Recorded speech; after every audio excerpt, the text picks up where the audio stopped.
السلام عليكم، ازيكم يا سنة رابعة؟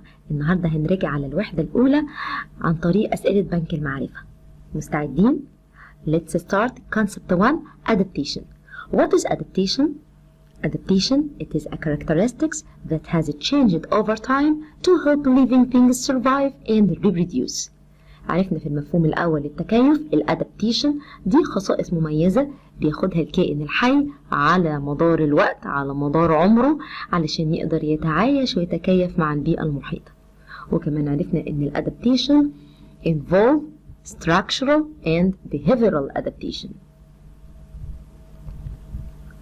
Imagine taking some fish from coastal waters and transferring them into a deep dark sea cave.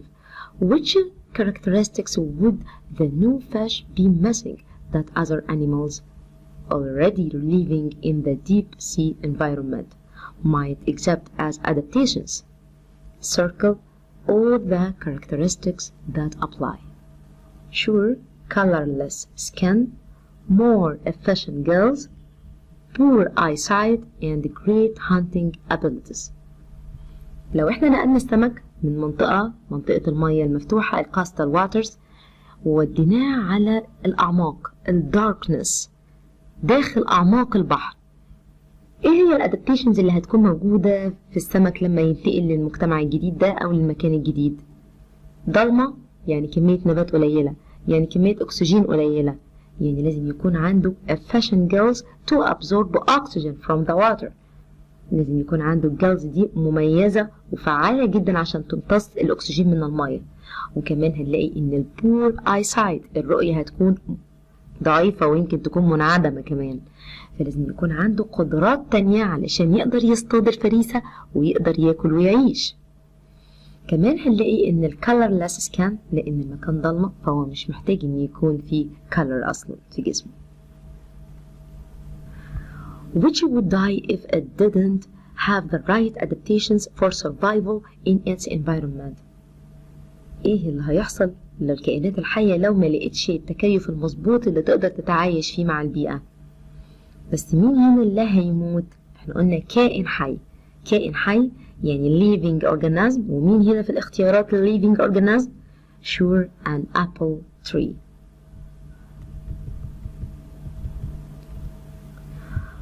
What happens to organisms that don't have the right adaptations for the conditions of their environment? عرفنا دلوقتي ان الكائنات الحية اللي مش هتقدر تتكيف مع البيئة ايه اللي هيحصل لها؟ The organisms die off. ولان احنا عندنا هدف الادابتيشن ايه؟ survive. How do adaptations affect the survival rate of a species?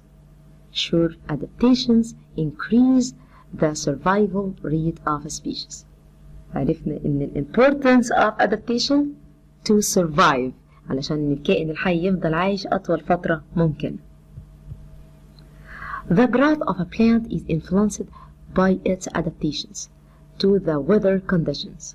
A student observes that a desert plant fails to grow in humus-rich, well-watered soil.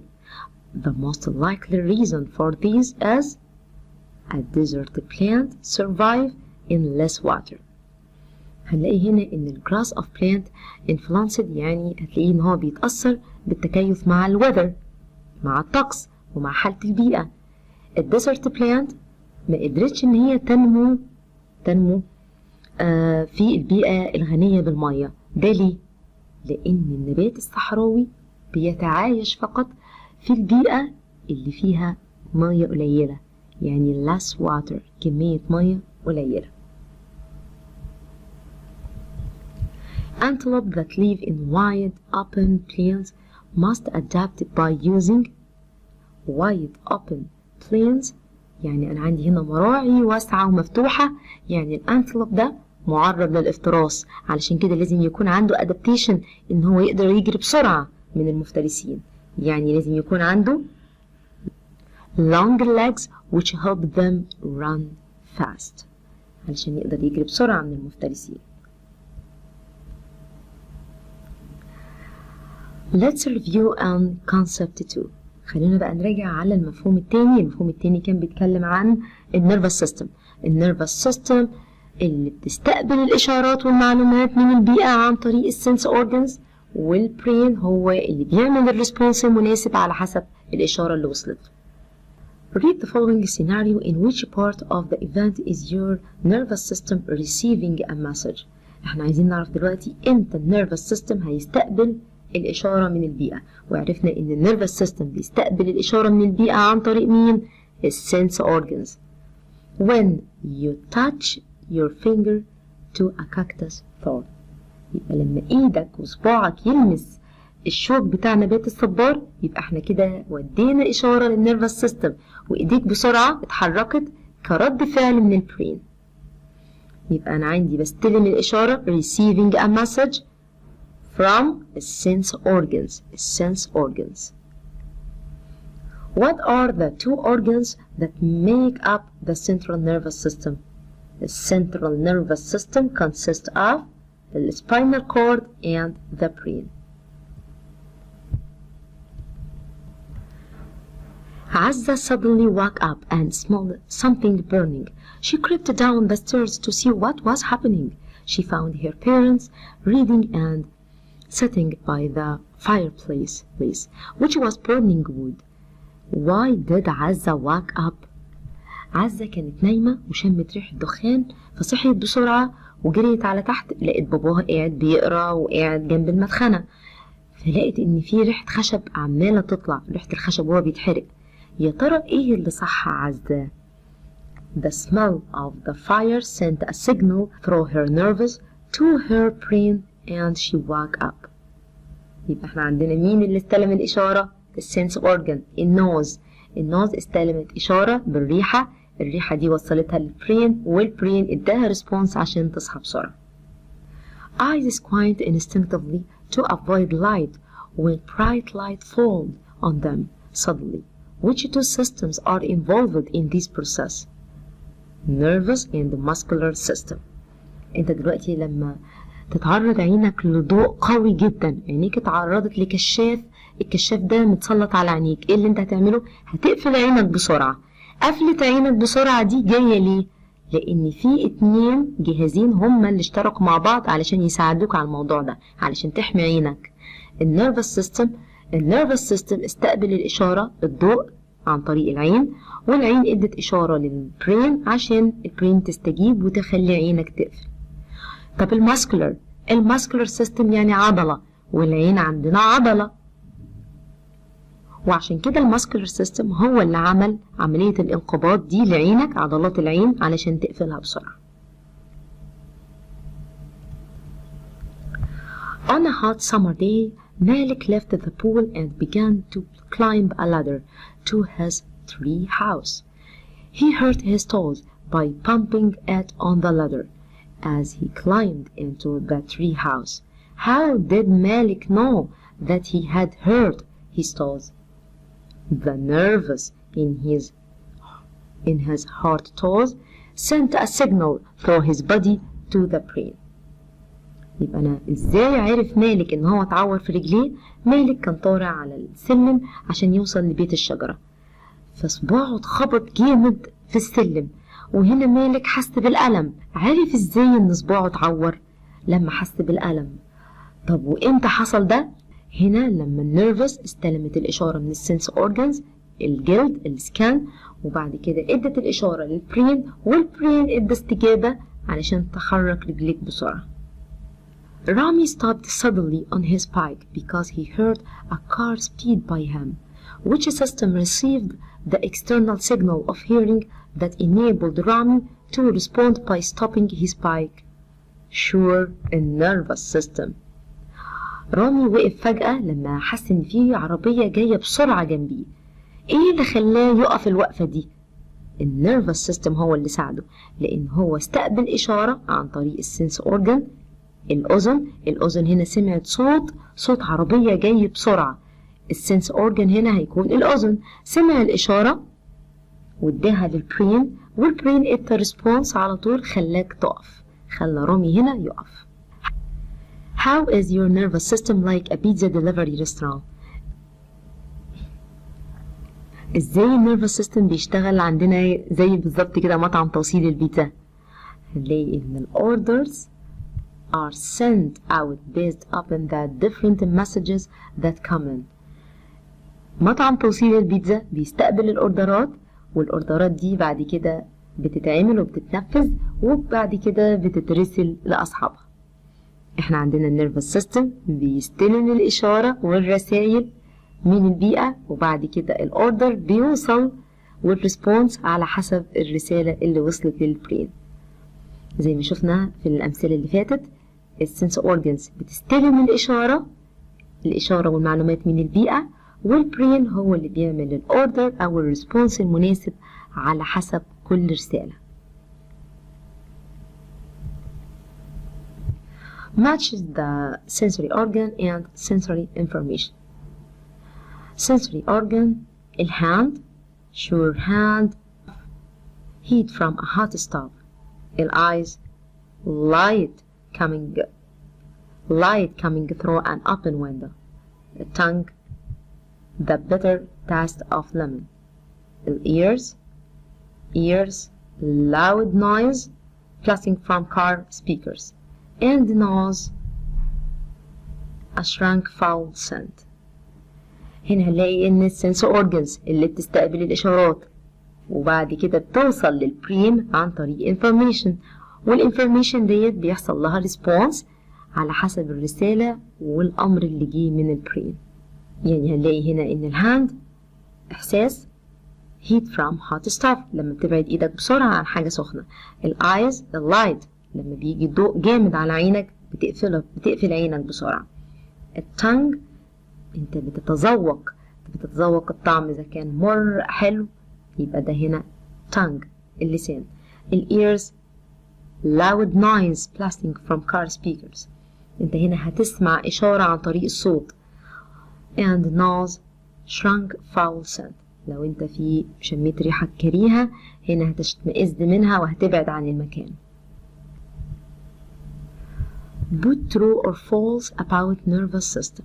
Nerves are constantly receiving information from the senses and sending them to brain even while a person is sleeping. Yes, true. مش احنا شفنا دلوقتي عزة لما كانت نايمة واستقبلت برضو ريحة الدخان واستقبلت الإشارة من البيئة مع ان هي كانت نايمة. يعني معنى كده ان النيرفس والنيرفس سيستم شغالين حتى واحنا نايمين.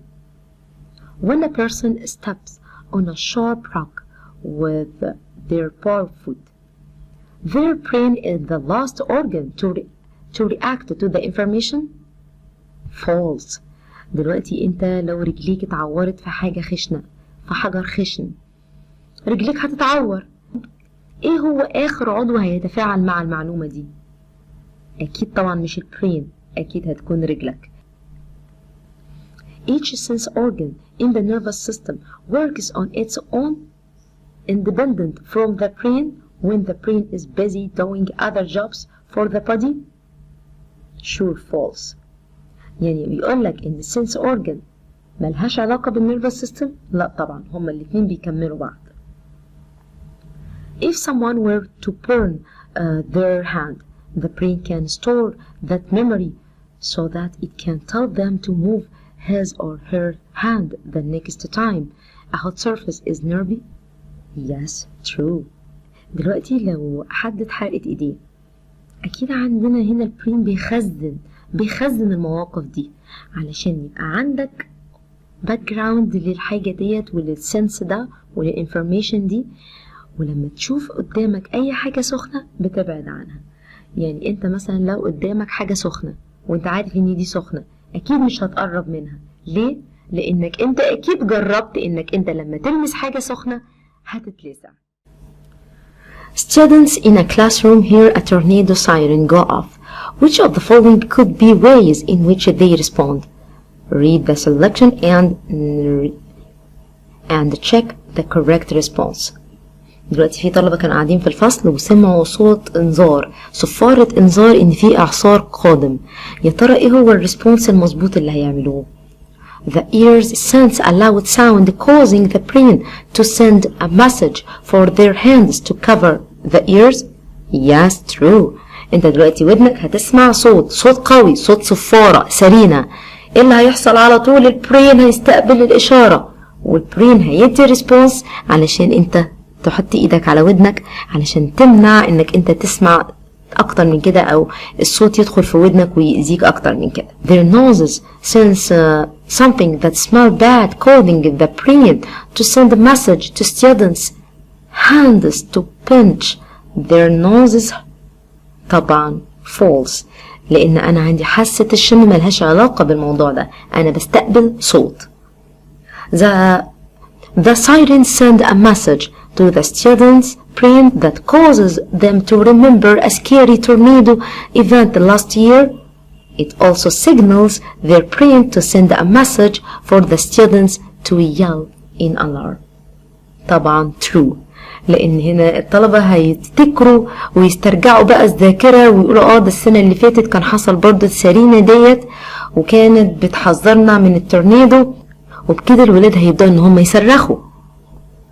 The ears pick up noise and the brain tells the legs to jump out of the seat. طبعا true، انت لما تسمع صوت صفارة انذار وان في خطر اكيد هتجري، وهو ده اللي حصل. The legs jump out of the seat. Students sense sound with their ears and the brain send a message to the hands to rub their elbow in pain.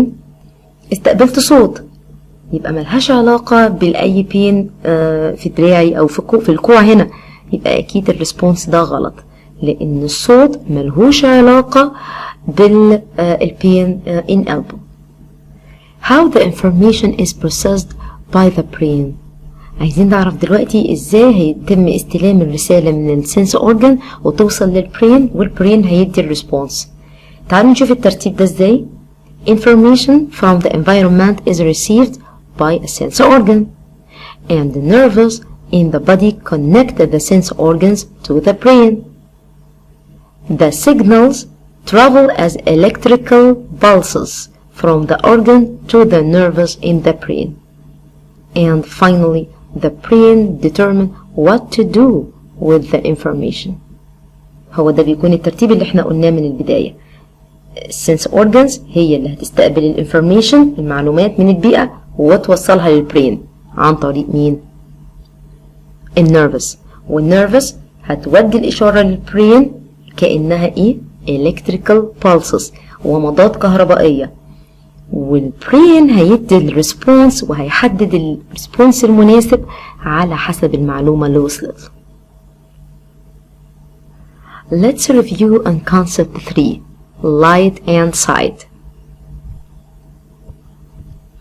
Which of the following is a source of light? Source of light fire، لأن احنا قلنا source of light مصدر الضوء، يعني الحاجة اللي بتدينا ضوءها الخاص. What property of light helps you to see yourself in a mirror? Reflection. انت ازاي بتشوف صورتك في المراية؟ عن طريق انعكاس الضوء. انعكاس الضوء. Light reflection. Which statement best explain why you can see yourself when you look at a mirror? عرفنا ازاي ان انت هتقدر تشوف صورتك في المراية؟ Light is reflected bouncing off the mirror. Light as reflected bouncing off the mirror، يعني هيحصل انعكاس الضوء على السطح العاكس اللي هي المراية، وعشان كده هتشوف صورتك في المراية. The arrows in each answer choice represent light rays which drawing show how light is reflected by a mirror. عرفنا من السؤال الأول والتاني إن انعكاس الضوء على المراية هو اللي بيديك الصورة. طب فين هنا الارز أو الأسهم اللي بتودي لك ده؟ أهو هتلاقي إن الشعاع اللي بيسقط، شعاع الضوء اللي بيسقط على المراية هيحصل له إيه؟ reflection، reflected، bouncing off the mirror. What type of surface scatter light? Scatter light rough. احنا اخدنا دلوقتي ان light scatter through rough surface and light reflected through smooth surface. What word is used to describe light as it strikes a smooth, shiny surface? Smooth, shiny surface and bounce off. طبعا هي مين؟ الرeflection، لأن احنا عرفنا light scatter in rough surface and light reflected in smooth surface. What happens to light when it hits a rough surface? rough surface يعني هيحصل scattering. احنا قلناها دلوقتي في السؤالين اللي فاتوا. scattering rough surface. reflection smooth surface.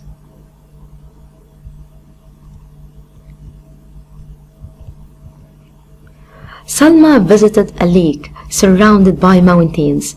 She observed the image of the mountains on the surface of the lake water. شايفين هنا سلمى كانت بتزور البحيرة، وكانت البحيرة دي محاطة بالجبال، فهي لاحظت ان صورة الجبال موجودة على ايه؟ على المية، انعكاس صورة الجبل على المية. Salma built a model what she saw. She used a postcard of a mountain to represent the mountains and a small mirror to represent the lake, which is the best explanation of why her model represent what she saw. Represent what she saw. شافت انعكاس صورة الجبل على المية، وهنا راحت تعمل تجربة. استخدمت مراية واستخدمت بوست كارد عليه الجبل ده، صورة جبل، وشافت كده يا ترى ايه اللي هيحصل مع المراية. The image of the mountain on the postcard is reflected by the mirror. The image of the mountain on the postcard is reflected by the mirror. صورة الجبل اللي حصل لها انعكاس، الانعكاس ده حصل بواسطة مين؟ بواسطة المراية. يبقى الصورة اللي بيحصل لها انعكاس على المراية، عشان كده انت لما بتقف قدام المراية بتشوف انعكاس صورتك. Which set of objects below would all reflect light well? مين هنا اللي هيحصل له reflection؟ قلنا reflection يعني smooth surface, scattering rough surface. هنا smooth metal spoon, mirror and aluminum foil. يبقى أنا عندي هنا smooth metal spoon, mirror and aluminum foil.